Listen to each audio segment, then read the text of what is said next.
nin weriyaha oo aqoon kugu dhamayn waa ku farxsanahay inaad kii hore ii wareysta aad dhaanto ama magaciisa ma tilmaameen waa xaq dhooreynaa weriyaha wuxuu ugu yiri ciyaalkaas waalidiintooda miyaadan ka baqayn inay dhib kugu geystaan waalidka anigu waalid baan ahay hadda wiilkii waa nin weyn guriga markaan galayo ramadaan ha ahaatay ahaanin qolkayga fadhiga intaan u gudbin waxaan idhaahdaa hebel aaway markaan arko indhaha saaran aan u gudbaa fadhigayga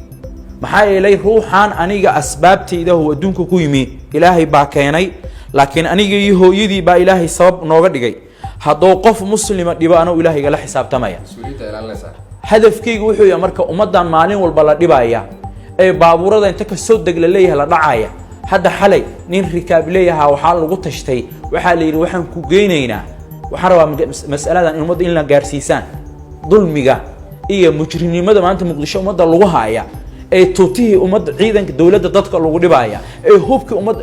dowladda dadka lagu dhibaya anugu ma aqbalay nin baa rikaab leeyahaa xalay waxaa la yidhi waxaa lagu geynayay warta nabadda waa lagaa shakiyey dadku maanta way bisil yihiin dowladnimaday u bisil yihiin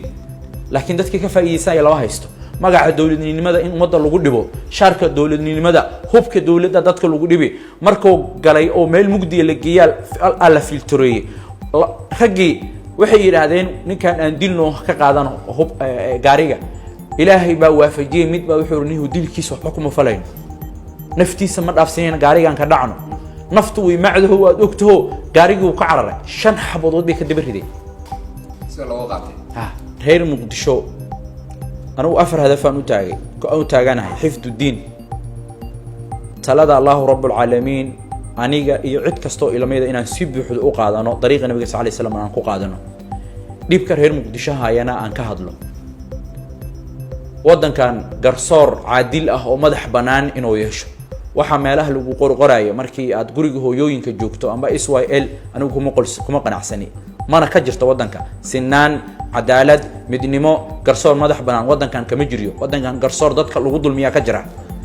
taasi waa taa reer muqdisho marka waxaan ka rabaa hal shay gabadha Soomaaliyeed ee muslimada jaaniska isiisay ee gurigeeda joogto warkayga gaari doono anigu waxaan baraha bulshada u galay ninkaaga inaan dulmi lagu dilin wiilkaaga inaan la dhicin gabadhaada inaan la kufsan aabaha inaan lagu hordilin amba waad itaageeri waad ii duceyni ama waa iga hor iimaani aqligu sidoo ku siiyaan ku noolaan doontaa waxaan culimada muqdisho kaga duwanahay yaa arkay ciyaal weerada caligeedii 3 bilood ka hor ka soo baxday ee ummadda dhag ka dhigday wadaad ka hadlay waa kow maanta ka soo baxeen dharkeenley oo aan aaminsanahay kan iyo telefishinada la midka inay baahiyeen oo habeen warbaahinta muqdisho inta ugu badan ay cadeeyeen in dharkeenley laga qaxay wadaad ka hadlay halay keeno anigu wadaadka ugu horeeyaan ahaa marka waa hool laga aamusay oo position waa labo runta su'aalaha weydiinayso kullu waa qaali wadaadadu waa labo mid Allahu Rabbul Caalamiin wuxuu aqinay aan ku kalsooneen macaanigoodina qalbigiisa aan degin waxaan inay qalbigaaga degaan adigu kugu xirna ilaahay ku xiran yihiin anigu muqdisho ninka ugu aqoonta yar baan ah jaaniskaagan ka faa'iideysanaya culimadu way iga aqoon badan yihiin way iga aqli badan yihiin dhihida way iga dhihi og yihiin laakiin nafsadeedu anigu ilama weynaa ummaddu inay badbaado ee dulmiga iyo cabsiinta iyo joorka lagu hayo ummaddu ka baxdo ee ummaddu kitaabka ilaahay iyo sunnaha nabiga sallallahu alayhi wasallam ay madax banaanaato halka reer muqdisho wuxuu ku jira inay kitaabka ilaahay iyo sunnaha nabiga sallallahu alayhi wasallam qaataan